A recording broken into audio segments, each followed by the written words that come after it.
Quand on débute en tant que prestataire de beauté, c'est pas forcément facile de fixer ses prix. Donc je te montre aujourd'hui pas à pas comment le faire. Dans un premier temps, il va falloir créer un fichier Google Sheet ou Excel. Moi, j'utilise le template que j'ai créé, mais tu peux aussi partir de zéro. La première des choses à faire, ça va être de venir lister toutes les charges liées à ton activité. Pour cet exemple, je vais utiliser un exemple de prothésiste ongulaire, mais ça fonctionne pour tous les types de prestations de beauté. On va commencer par les produits consommables, c'est-à-dire les produits qui vont être détruits lors de la prestation. Les informations importantes et indispensables à noter, ça va être le nom du produit, le coût total, c'est-à-dire le coût d'achat, l'unité de mesure utilisée par le produit, le nombre d'unités et le coût par unité de mesure. Pour rendre ça un petit peu plus clair, on va prendre l'exemple du gel Bayab. Donc, je l'ai acheté au coût total de 25,99 €. L'unité de mesure, c'est le millilitre, c'est-à-dire qu'on mesure ce produit en millilitres. Il y a 20 unités de mesure, donc 20 millilitres dans le flacon. Et le coût par unité de mesure, c'est simplement la division. Donc, je divise 20 millilitres par 25,99 € et ça me donne le coût par unité de mesure, donc le coût au millilitre. Et dans cet exemple, on voit qu'il est de 1,30 €. Donc 1 millilitre de ce gel Bayab coûte 1,30 €. Ensuite, il faut venir faire ça pour absolument tous les produits consommables. Ce ne sera pas toujours nécessairement des millilitres, ça peut être d'autres types d'unités, notamment dépendamment de votre activité, ça peut être des grammes, ça peut être des unités, si on parle par exemple des gants ou des masques qu'on va utiliser. L'important, c'est de bien choisir l'unité de mesure et surtout de bien calculer le coût par unité de mesure. Donc combien me coûte une unité ou bien combien me coûte 1 gramme du produit. Ensuite, on va venir lister un nouveau type de charge qui est le matériel, c'est-à-dire tout ce qui ne va pas être totalement détruit lors d'une prestation et donc qu'on peut réutiliser pour au moins une autre prestation. Pour calculer le coût à répercuter par prestation, on va faire un peu différemment que pour les consommables. Il va nous falloir donc le type de produit, le coût d'achat et la durée d'amortissement. Alors, on ne va pas parler d'amortissement au sens purement comptable du terme.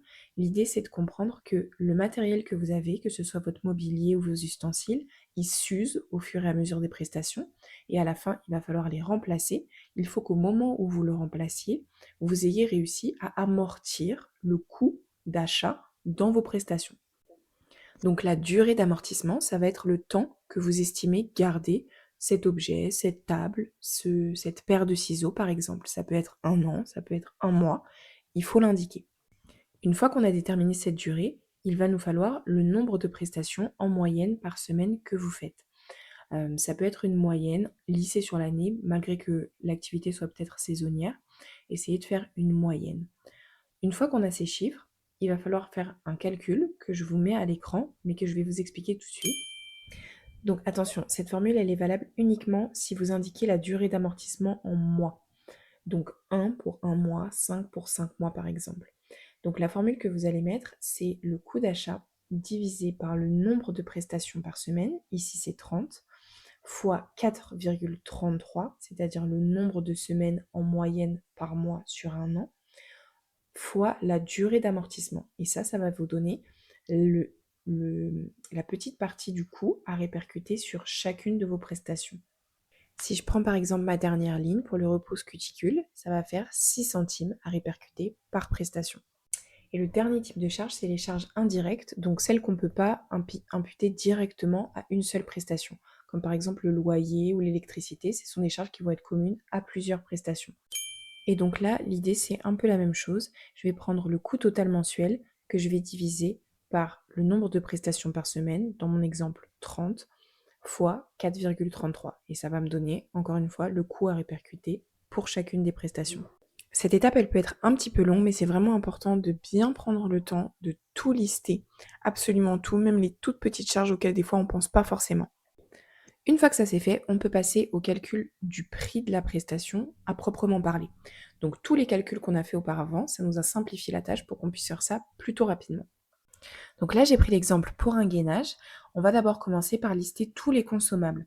Donc tout ce qu'on a listé auparavant dans les charges, on va venir sélectionner tous les produits qu'on utilise pour une pose de gainage.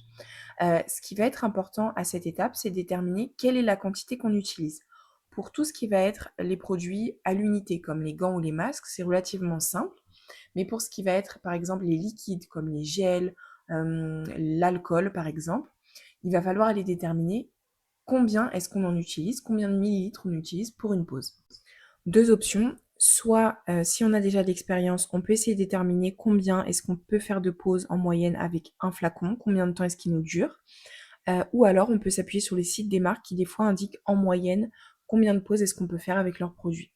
Ensuite, il reste juste à multiplier. Si je prends l'exemple de la première ligne de mon tableau, pour le gel Bayab, si j'utilise 0,5 ml par gainage et qu'un millilitre coûte 1,30 €, je fais simplement 0,5 fois 1,30 € et ça me donne donc 65 centimes de coût de gel Bayab par prestation. Une fois que toutes les charges consommables, elles sont additionnées, on va venir déterminer le coût de la main-d'œuvre, c'est-à-dire le salaire qu'on va se fixer, le taux horaire. Alors ça va vraiment dépendre de vous, de votre expérience, de votre niveau de vie, du niveau de revenu souhaité. Néanmoins, il faut quand même le prendre en compte et l'intégrer pour être sûr de pouvoir se dégager un salaire raisonnable à la fin du mois. Une fois qu'on a déterminé ce taux horaire, par exemple là j'ai donné 20 € de l'heure, il va falloir déterminer le temps que prend une pause environ. Là pour la pause de gainage j'ai mis 75 minutes, c'est-à-dire 1h15, ça me paraît raisonnable. Et donc je vais multiplier ce taux horaire par le temps que ça prend. Et je vous mets la formule à l'écran, mais c'est le taux horaire fois la durée de la prestation en minutes divisé par 60. Pour la suite, ça va être beaucoup plus simple, puisque ce sont les charges indirectes qui restent à indiquer. Et là, on va venir juste reporter les valeurs qu'on avait déjà calculées auparavant. Donc, on avait déjà calculé pour chacune des charges indirectes combien est-ce qu'il fallait reporter par prestation, puisqu'il y en a à chaque fois qu'une. Là, ça va être très simple, puisqu'il n'y a pas de quantité comme pour les consommables. Donc, on va juste venir reporter ces différentes valeurs. Et une fois que cette étape elle est faite, on est presque à la fin et on peut presque déterminer notre prix. Donc là, si on additionne le total, ça va nous donner le coût de revient. Ça peut être intéressant à ce moment de regarder un petit peu comment se structure le coût, qu'est-ce qui va prendre la plus grande part par exemple. Et donc ici, dans mon exemple, pour ma pause de gainage, mon coût de revient total, il est 38,78 €. Donc il va me rester une dernière étape pour fixer mon prix, ça va être d'ajouter ma marge. Une question qu'on pourrait se poser, c'est à quoi est-ce que ça sert la marge si j'ai déjà ma rémunération? Eh bien, c'est de l'argent que vous allez garder et qui va servir à investir dans l'entreprise. C'est ce que vous allez utiliser, par exemple, si vous voulez investir dans un local. Vous pouvez vous fixer un montant par mois et donc vous allez le diviser par le nombre de prestations en moyenne que vous faites par mois et vous allez intégrer ça dans votre prix de vente. Dans mon exemple, j'ai mis par exemple 10 €. Ça me paraît un chiffre plus ou moins raisonnable. Autre option pour fixer le prix de vente, ça va être de le fixer par le prix cible. Notamment si vous êtes dans un marché très concurrentiel, vous pouvez décider qu'il y a un prix que vous souhaitez atteindre ou que vous ne souhaitez pas dépasser. Par exemple, ici, j'ai mis 45 €.